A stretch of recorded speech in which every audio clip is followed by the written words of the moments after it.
Y vamos a iniciar con el concepto de preferencia. ¿Qué es una preferencia? Bueno, nosotros como tomadores de decisiones, como consumidores, podemos establecer relaciones entre dos alternativas.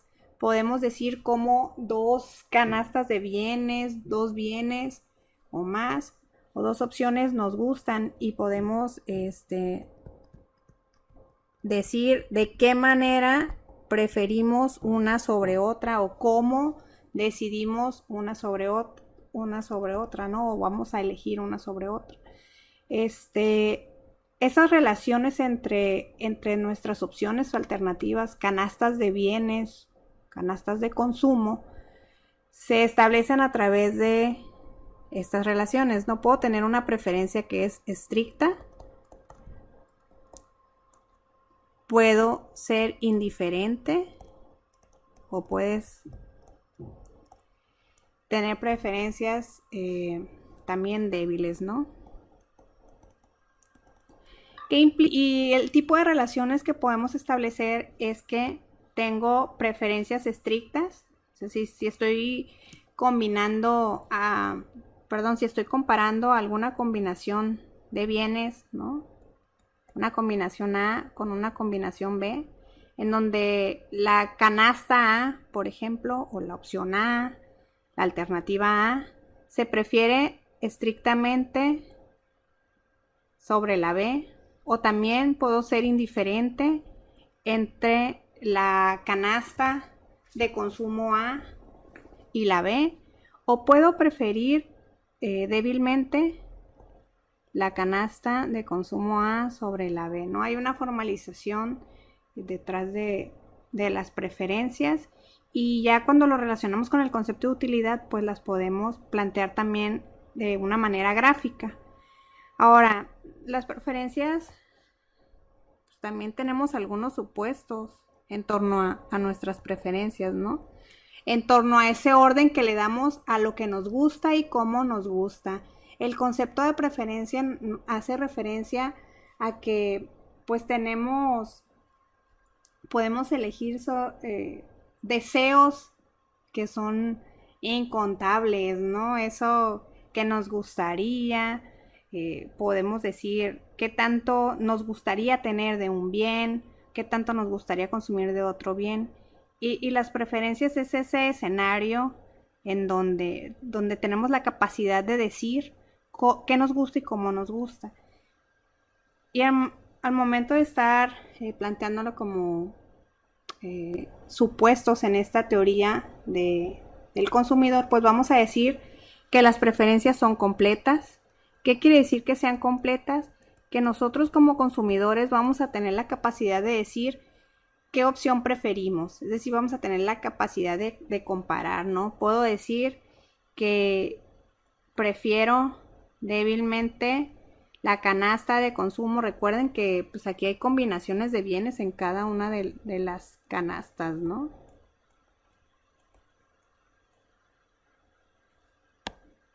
Entonces puedo decir que prefiero débilmente la combinación A a la combinación B, o viceversa. También puedo decir que prefiero débilmente la combinación A a la B. También las preferencias son reflexivas. ¿Qué implica que sean reflexivas? Bueno, aquí lo que queremos decir es que una alternativa, una opción o una combinación de bienes es tan bueno como el mismo, ¿no? Estamos diciendo que A es tan bueno como A, ¿no? Esa combinación de bienes. Y no podemos refutar eso, ¿no? Y el supuesto de transitividad, o que nuestras preferencias sean transitivas, implica que nuestras preferencias no son cíclicas, y pues esta también es necesaria, es indispensable para tomar mejores decisiones. ¿Qué implica? Que si yo digo que prefiero la combinación A sobre prefiero B sobre C, pues el supuesto de transitividad me permite llegar a la conclusión y decir que voy a preferir A sobre B, ¿no? Mis preferencias no son cíclicos. Ahora, vamos a retomar a la utilidad, pero como un concepto de utilidad ordinal. ¿Qué implica eso? Que yo voy a estar utilizando, o bueno, vamos a estar utilizando en la teoría del consumidor etiquetas para establecer relaciones entre las alternativas, entre los bienes que estoy comparando, y esas etiquetas me van a permitir ordenar o dar a conocer mis preferencias. Entonces, la etiqueta que yo utilice me da a conocer las preferencias, y no va a ser tan importante la magnitud de la utilidad, sino el orden, o que me permita ordenar esas preferencias.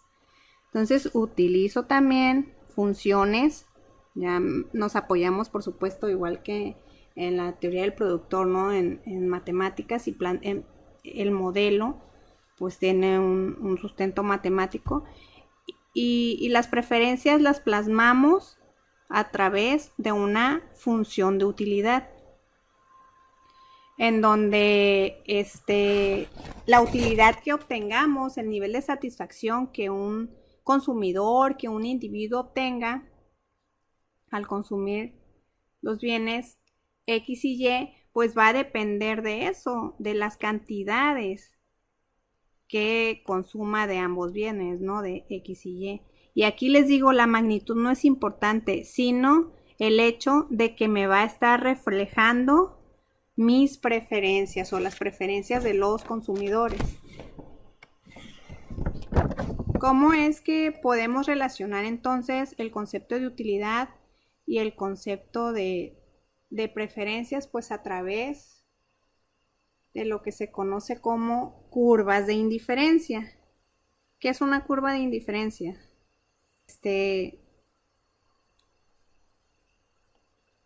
Va a ser, o nos va a dar a conocer todas esas combinaciones de bienes, de servicios, que nos van a estar presentando el mismo nivel de utilidad o el mismo nivel de satisfacción. Y este tipo de preferencias que están mostradas aquí, pues son preferencias regulares, ¿no? Las preferencias que en mayor medida estamos aquí pues modelando. Pero también tenemos preferencias por otro tipo de bienes, como pueden ser los bienes sustitutos o los bienes complementarios. También podemos dar a conocer cuáles son las preferencias de algún bien por el que seamos ante el que nuestra preferencia sea neutral, ¿no? Y pues nada, aquí sería las preferencias para bienes sustitutos. Gráficamente tendrán esta forma, ¿no?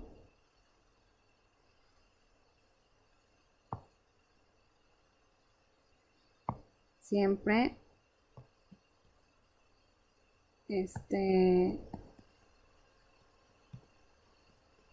y para bienes complementarios pues tienen una forma de L. Tenemos varias curvas de indiferencia, pues ya le llamamos un mapa de indiferencia. Muy bien, entonces les digo que pues son las preferencias regulares las que ahorita sobre las cuales vamos a hacer énfasis, pero también vamos a tocar otro tipo de preferencias, ¿no? Ahora, hemos abordado hasta ahorita dos conceptos importantes, el concepto de preferencias, el concepto de utilidad, pero también hay otro concepto muy importante, ¿no? ¿Qué quiere decir?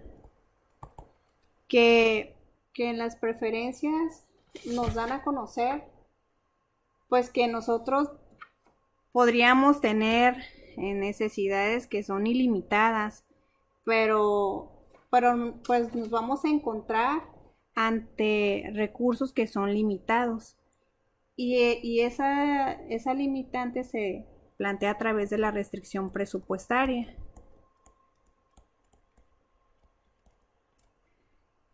que no es otra cosa más que ese límite que los ingresos van a imponerle a los consumidores para poder adquirir bienes y o servicios, ¿no? Entonces, gráficamente, sabemos que está dado por una línea recta, en donde la intersección con los ejes pues va a estar dado por la especialización en comprar esos bienes, ¿no? Sabemos que a lo largo de la restricción presupuestaria nos estamos agotando nuestro ingreso en combinaciones de los bienes X1 y X2, ¿de acuerdo? A lo largo de la curva agotamos nuestro ingreso. Y para poder graficarla, pues lo que tendríamos que hacer sería graficar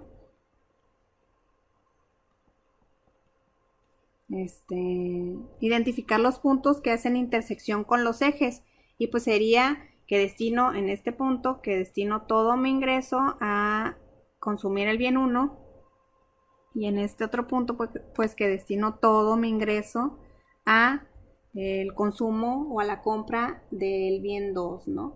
¿Qué es lo que va a pasar aquí? Bueno, cuando aumenta el ingreso, que también lo vamos a ver más adelante, pues eso implica que, y si el precio del bien no se altera, el precio de los bienes no cambia, implica que la restricción presupuestaria se va a desplazar, ¿sí?, hacia la derecha con incrementos en el ingreso. Pero ¿qué sucede si se dan cambios en los precios? Cuando se den cambios en los precios, lo que vamos a observar es que la restricción presupuestaria va a girar, se va a trasladar. Por ejemplo, si se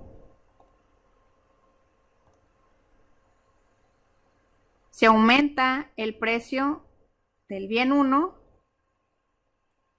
pues me va a alcanzar para menos, ¿no? El ingreso con el que cuento, y si me especializo, aquí estamos viendo, aumenta el precio para un bien normal, entonces voy a poder comprar menos. Si el numerador no se mueve y el denominador aumenta, pues el cociente se hace más pequeño y se mueve hacia acá. Entonces, ante cambios en los precios, la restricción presupuestaria gira, ¿no? Muy bien. Entonces, tenemos un escenario en esta teoría del consumidor. Entonces, los conceptos que intervienen, pues están aquí representados, ¿no? Preferencias, utilidad y restricción presupuestaria. Y como bien con un concepto muy importante, que es el de racionalidad. Va a actuar también en función de sus preferencias, ¿de acuerdo? Y recuerden que nos estamos moviendo en el espacio de los bienes, ¿no? Siempre más va a ser mejor para nosotros como consumidores, que estamos decidiendo qué bienes consumir y en qué cantidad. Entonces, en este escenario en donde intervienen estos conceptos, pues tenemos que plantear cómo es que decide o cómo es que elige un consumidor. Y aquí es donde se propone el utilizar herramientas de las matemáticas para encontrar esos niveles óptimos, ¿no?